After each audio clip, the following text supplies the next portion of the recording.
உலகமெங்கிலும் வாழும் ரோஜா தமிழ் டிவி நேயர்களே, உங்கள் அனைவருக்கும் என் பணிவான வணக்கங்கள்.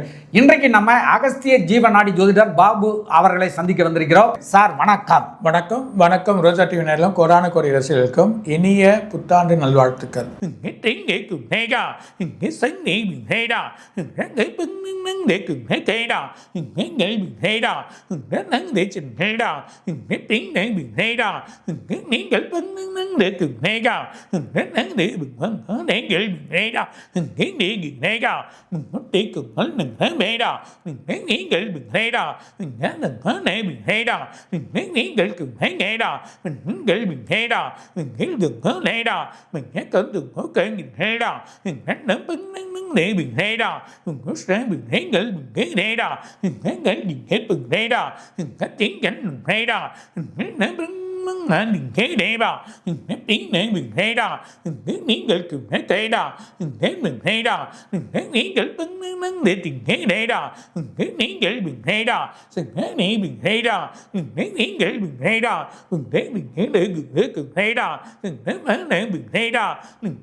விருச்சிகராசி பர்டிகுலர் விருச்சிகராசியாக இருக்கக்கூடிய அவங்களுக்கு விசாக நட்சத்திரம், அனுஷ நட்சத்திரம், அதே நேரத்தில் இவங்களோட வழியாக இருக்கக்கூடிய கேட்ட நட்சத்திரம், இந்த 3 நட்சத்திரமே நல்ல பலன் எதிர்பார்க்கக்கூடிய நிலைமை இருக்குது. விசாகத்துக்கு தான் இந்த வாட்டி விசாக நிலைமை இந்த வருஷம் விருச்சிகராசிக்கு ரொம்ப நல்லா இருக்குது. ஏன்னா அஷ்டமத்தில் குரு இருந்தாலும் அஷ்டமத்தில் குரு மாறி இப்போ இதுக்கு வரப்போகிறார், கடகத்துக்கு வரப்போகிறார். கடகத்துக்கு வரத்தில் ஒரு பெரிய பலன்கள் அவங்களுக்கு காத்துன்னு இருக்குது. நல்ல வழிகள், நல்ல பலன்கள் காத்துன்னு இருக்குது. அதாவது 9ஆம் இடத்துல பாக்கியாதிபத்தில் நல்ல பலன். முதல்ல இந்த 2 மாதம் ரொம்ப கேர்ஃபுல்லாக இருக்கும். அதாவது விரயம் தாசி, செலவுகள் தாசி, ஃபேமிலிக்குள்ளே ஹஸ்பண்ட் ஒய்ஃபில் பிரச்சனைகள், சில குழப்பங்கள், எதிர்பார்க்காத பணங்கள் இன்வெஸ்ட் பண்ணி அந்த பணங்கள் வரல, செலவுகள் அதிகமாகிடுச்சு. வேலையில் ஒரே குழப்பம், வேலையில் மாட்டின்னு தவிக்கிற மாதிரியே இருக்காங்க. வேலை மாறுமா, வேறு இடத்துக்கு போகலாமா, வெளிநாட்டில் இருக்க வேறு இடத்துக்கு போயே ஆகணும், வேறு இடத்துக்கு செயல் பண்ணணும், அந்த மாதிரி நிலைமைகள் ஏற்படுது. ஒரு குழப்பங்கள் ஏற்பட்டு அந்த குழப்ப நிலைமைகள் தீராமல் இருக்குது.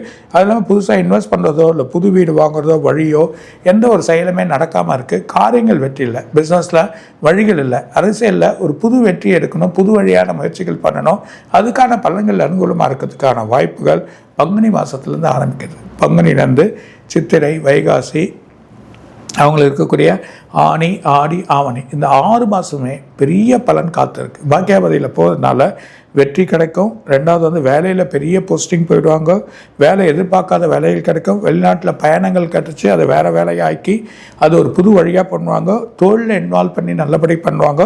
காரணம் பஞ்சமாதிபதி சனி இருக்கிறதுனாலே 4 ராகு இருக்கிறதுனாலையும் வழிகள் கிடைக்கும். எப்போ கோர்ட் கேஸில் இருக்கக்கூடிய அந்த பிரச்சனைகள் தீர்ந்து அவங்களுக்கு வழக்குகள் போய் அதில் பணங்கள் வரதுக்கான வாய்ப்புகள் இருக்குது, இல்லை இடங்கள் வரதுக்கான வாய்ப்புகள் இருக்குது. இடத்தினால பிரச்சனை, வீட்டில் குதூகூலங்கள் வரும். ரெண்டாவது கல்யாணங்கள் கண்டிப்பாக நடக்கும். ஒரு புது மனை வாங்கி செயல் பண்ணக்கூடிய நிலைமை இது வெற்றியை கொடுக்கக்கூடிய நிலைமையில் இருக்குது. அது இல்லாமல் இவங்களோட உடல் உபாதைகள் கொஞ்சம் கேர்ஃபுல்லாக இருக்கணும். என்னென்னா அசதி, முட்டி, ஆணுக்கு முட்டி, கால் வலி, அது இல்லாமல் வயிறு சம்மந்தப்பட்ட உஷ்ண நோய்கள் ஏற்படுறதுக்கான நோய் உண்டு. பெண்களுக்கு மாதவிடாய் இல்லைன்னா தலை ப்ராப்ளம், அவங்களுக்கு கண் பார்வை, இது சம்மந்தப்பட்ட ப்ராப்ளங்கள் ஏற்படுறதுக்கான வாய்ப்புகள் அதிகமாக இருக்குது. இடுப்பு சம்மந்தப்பட்ட போன் சம்மந்தப்பட்ட சில பிரச்சனைகளும் வரலாம். ஸோ இவங்க 2 பேருமே விருச்சிக ராசியில் இருக்க உடல் உபாதைகளை பார்த்துட்டோம். கிரகங்கள் நல்லா இருந்தாலும் சில பிரச்சனைகள் உடல் உபாதைகளை கொடுக்கறதுக்கு அதிகமான வாய்ப்புகள் இருக்குது.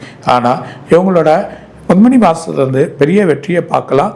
அரசியலுக்கு பெரிய வெற்றி, புது யூகத்தை பண்ணி எல்லா செயலிலும் பெரிய வெற்றி எடுத்துகிட்டு இவங்க பேர் தான் முன்னிலை இருக்கணும் அப்படின்ற ஒரு நிலைமைக்கு இவங்க வந்துடுவாங்க.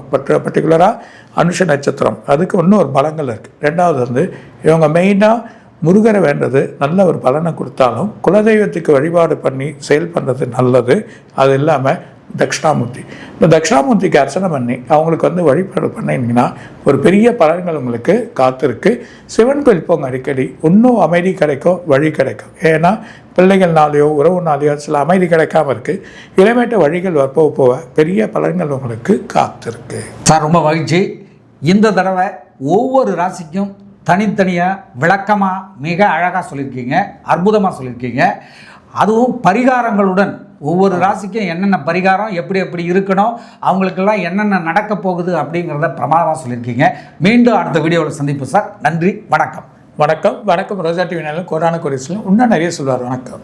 இதுவரை நீங்கள் பார்த்த இந்த நிகழ்ச்சி உங்களுக்கு பிடிச்சிருக்கும் அப்படின்னு நினைக்கிறோம். இது மாதிரி பல சுவாரஸ்யமான நிகழ்ச்சி உங்களை வந்து சென்றடைய நீங்கள் செய்ய வேண்டியது ஒன்றே ஒன்று தான். ரோஜா தமிழ் டிவியை லைக் பண்ணுங்கள், ஷேர் பண்ணுங்கள், கமெண்ட் பண்ணுங்கள், சப்ஸ்கிரைப் பண்ண மறந்துடாதீங்க. அது மட்டும் இல்லாமல் எங்களோட செய்திகள் உங்களை வந்து உடனுக்குடன் வந்து அடைய நீங்கள் செய்ய வேண்டியது ஒன்றே ஒன்று தான். பெல் பட்டனை கிளிக் பண்ண மறந்துடாதீங்க.